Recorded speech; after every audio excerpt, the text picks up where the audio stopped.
Welcome to Popternative, where we dive into topical discussions from the worlds of pop culture, social media, and sports. Here is your host, Peter Remoliotis, aka PD Beats. PD Beats here from Popternative, speaking to Mary Moser about Season 5 of Cobra Kai, which is streaming worldwide now on Netflix. Welcome to the show. Thanks so much for being here. Thank you so much for having me. This is exciting. I feel like we could say this about every season. I feel like every season is a big season for Samantha LaRusso. Yeah, I definitely get, my fair share of exciting opportunities. That's for sure. Absolutely. But I find this very interesting. You look at Season 4, you look at this season as well. More in this season, in my opinion. You know, during the pandemic, we've been doing a lot of self-reflection and a lot of soul-searching, basically, because we've had the time to do that. And you look at Samantha, I mean, that's the big part of her arc this season and last season. And she's figuring a lot out, doing a lot of soul-searching. So I feel like that component becomes a lot more relatable to the audience because we've been doing a lot of self-reflection during the pandemic. I'm curious if you started thinking about that a lot this season and last season specifically. For sure. I mean, I think, what's been really cool and interesting and something I didn't really expect when taking on this role was how much I've kind of grown up with Samantha and like all the different kind of changes that she's gone through in her life are things where I either am like just going through it and I'm like, hey, wait a second, why does this feel familiar? Deja vu, I actually just did this, on screen, or, where if I is kind of crazy. But yeah, no, it's been a great opportunity to get to kind of do that. It's actually also kind of causes that too, where I'm getting to have these opportunities on screen and then go, well, what does that look like for me in real life? How would I approach that? And then I get to spend some time kind of self-reflecting. So it's definitely been kind of a really cool like time capsule to look back at season 1 versus season 5 and say, hey, like, Sam is a different person. She's grown up a lot and I've grown up a lot. And these are all, transformative parts of my life that I've gotten to go through. What season would you say where it started to really start clicking in terms of figuring out this character and figuring out this character's kind of arc and everything? What is it? Maybe like season 3? Was it last season? Because I think last season was a big season for Samantha LaRusso. This season, well, when did you start kind of grasping this? Or is it still kind of blurry and sometimes kind of seeing the journey? Well, I think, like I said, part of it is just growing up with her. And so it's like I'm constantly changing. She's constantly changing. It's like I get to kind of rediscover the character every season, which is really fun. And it's, credit to our incredible writers and creators who make this show feel so fresh every time. But I will say, I think a real connection point for me was definitely season 3. I think that was the time where I kind of settled in and season 2 was such like a fun but wild journey, and it happens really fast to kind of get to where they are at the end of season 2. And that trauma then coming into season 3 for Sam was the first time I really got to sit with her and sat with it and just said, okay, like, what would this do? And what does this feel like? And those big questions kind of gave me the opportunity, I feel like, to get to know Samantha better. Oh, absolutely. One of my favorite things for this season is seeing kind of the dynamic between Sam and Tori. That was one of my favorite things because, we obviously left off with the All Valley tournament where they don't like each other very much. So there's that. What? You don't have giant karate battles with your best buddies? I don't know. But you know what? The rivalry is there. The animosity is there. But there's a little bit of this kind of shift a little bit, and there is a little bit of that blurriness of maybe they can be friends and everything. So what was that like, kind of seeing that in the script, and what were some of the conversations like with Peyton about that kind of dynamic in season 5 with Sam and Tori? I think we always talk about how much fun we have working together, and It's like, oh man, I think there was this like bittersweetness to getting to have scenes together where we weren't just like yelling at each other and fighting, because there was this, excitement of like, oh my God, this is what we want. Because like we're friends off camera. So it's like, oh, we like always want to be able to just like hang out and talk and like have a good time with each other. And it's like, oh man, like finally we get to like, not exchange blows. But then there was also like the bitterness of like, whoa, wait a minute. Like, again, having that time capsule, that reflection, and looking back and be like, wow, we've really come a long way to get to this place. But then there was also, which I really wasn't expecting, when we got into that scene at Tori's house where, when Sam goes over there, that moment, they called action and I like walked in there and I look at her and I have this pit in my stomach that was like, you're not supposed to be here. This is not right. Like, this is not where you're like, this is, it was weird. It was like this weird moment where I really did have to like sit for a second and just be like, okay, no, like, first of all, it's Peyton. We're friendly. but now we get to like show some of that, you know, and obviously I don't think that, you know, Sam and Tori are quite as close and as easy as it is for Peyton and I, but it was weird in a way I was not expecting. Absolutely. But let's be honest, like with all the dojos, like friendships are not safe in Cobra Kai. Let's be honest.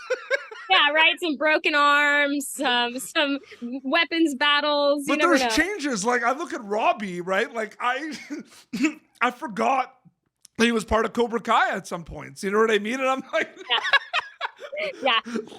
There's always that. But that must be fun though, because every season there's all these changes, and every season everything gets bigger, right? Like I'm sure, like, do you prepare yourself that like every season the big three, Josh, Hayden, and John, are just gonna make it bigger? Like, how do you even prepare yourself for it?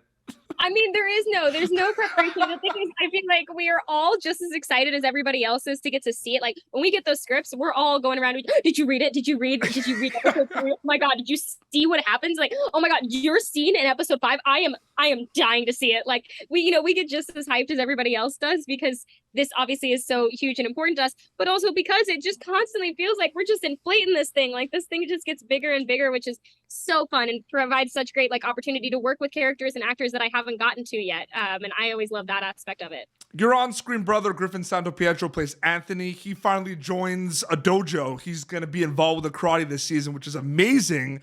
What was that like, kind of seeing that growth? Because you're the on-screen sister of Anthony.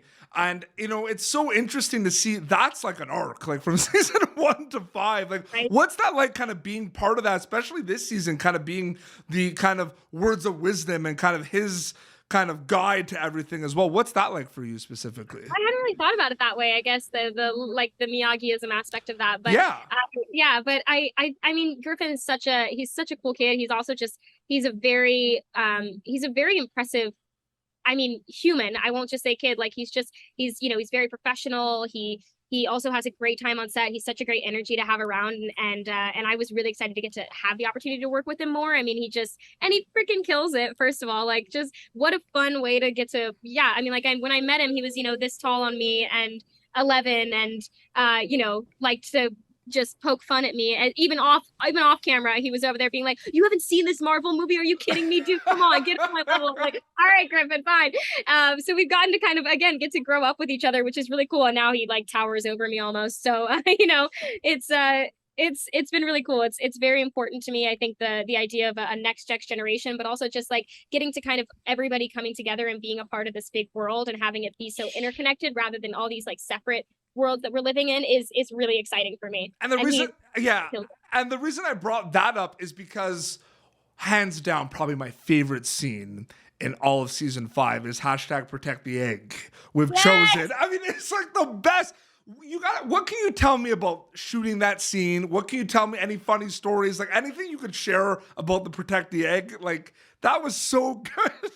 Yeah, no, I mean, first off, like that was a very much like emotional almost moment, as fun and as silly as we got to be with it. There was this like very like this moment where we genuinely were all up on that deck and just looking around and being like, holy crap, like we're all here. Like, well, this is everybody almost. Like we're all on the same side, which was just so cool and exciting. But no, I mean, obviously my favorite moment of filming that, I don't think will ever be seen, which was we're all standing on this deck.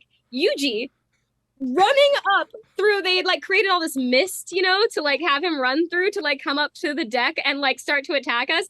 But he yelled, he freaking committed. Yuji yelled, ah!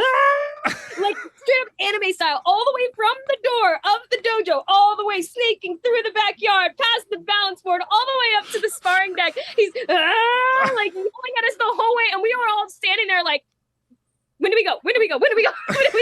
It was the most hilarious, and we all had to stay so serious about it. But it was that was super, super fun. But I mean, in general, that was just also such an awesome day. It literally felt like a team building day at camp. Like we're all getting thrown in there, and genuinely a lot of us getting to have scenes with each other for the first time, or for the first time in several seasons, interacting with characters you haven't interacted with. It was just a giant. It felt like camp. It was awesome. And I just love, just that whole montage and then like Khalil in the tree. Oh my gosh, so good. And Owen and Nate in the pond. Yes. Yeah. Oh my God. Yeah, no, it's genius. Again, that's one of those things that I'm just like, our writers are just crazy cool to be able to just come up with that kind of stuff. So amazing. The Cobra Kai fans are so amazing. They're so committed. It's a global fan base. They're on the ball, right? They want everything and everything. What is something that you could share that maybe people do not know about Cobra Kai, or misconception, or something about filming Cobra Kai that they're not aware about, anything out there? There's a lot of stuff on the internet, so maybe your answer, someone's going to comment, I actually did know that.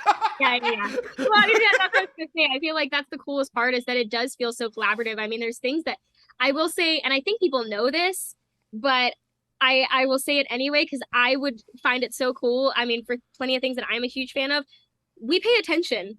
Everybody in the cast and crew is talking about what the fans are talking about. You know, when we see things that get posted and see people's fan theories, you know, there have been things where at least on my part, I know, like, decisions have been made in my head based on, oh yeah, like, I think it was a fan post that I saw that for the first time that said, like, you know, wow, it's crazy to think of how Mr. Miyagi's impact would have been on Sam. And that was like before we'd even gotten to kind of getting into Sam's karate world. And so that was something I really carried with me. And that came from a fan of the show. And so it's we pay attention and we talk about it. And we have the best time swapping like memes and videos that people make. We really enjoy it. There's plenty of group chats that just go back and forth about that kind of stuff. So I think, you know, like I said, I think that's pretty cool that we're all kind of collaborating together on this project. It's so amazing. And last question before we wrap up as well. Does it really feel sometimes like you are filming two shows? Like, there's the karate tournament, dojo's perspective, and then there's the kind of other perspective where it's like not about karate at all, and it's about relationships and slice of life and coming of age. Does it really feel sometimes, Mary, like you're filming two different shows? I would say yes, but I think that I mean, in the sense that when I watch it back, I can feel that, you know, dynamic. But really cool about the show, in my, you know, for me and in my experiences, is that the karate aspect is so integrated into storytelling that a lot of times, you know, for a lot of stunt shows, you kind of can just plug in stunt doubles and they can, you know, take it over and do incredibly amazing things, which our stunt doubles do, and they make us look amazing. But we get to have conversations with them of like, you know, what kind of emotion are you feeling? Like, if you're sad going into this fight, if you're angry going into this fight, because a lot of times it's kind of like therapy on the show. Like, the karate plays an aspect of mediation in a lot of these big turning point moments in our characters' lives, where it's not like outside of the action. Those big moments are also happening in the action. So it's kind of cool to get to see how that physical aspect plays out as part of the emotional journey. That's really well said.